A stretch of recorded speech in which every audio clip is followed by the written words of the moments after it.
মোৰ মনৰ অৱস্থা খুব সুন্দৰ মই সদায় জীৱনটো হাঁহিৰে পাৰ কৰোঁ মোৰ দুখ শব্দটো জীৱনত নাই মই আহিবলৈ নিদিওঁ কাৰণ মানুহৰ মাইণ্ডটো নিজৰ কণ্ট্ৰলত থাকে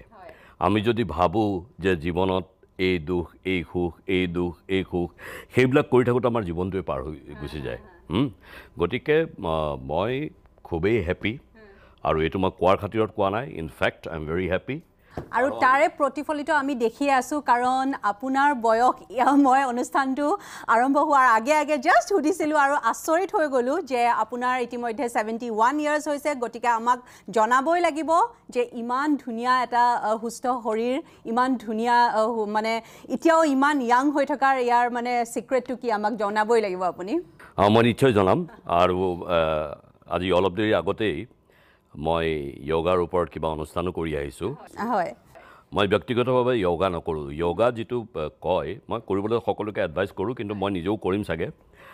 কিন্তু মূল কথাটো হেপিনেছৰ হ'ল যে যোগাত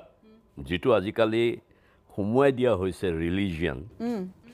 তেনেকুৱা কোনো বস্তু নাছিলে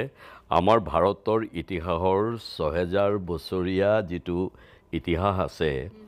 সেই গোটেই ইতিহাসটোতেই যোগা জড়িত হৈ আছিলে আৰু তেতিয়া কোনো ৰিলিজিয়ছিটি নাছিলে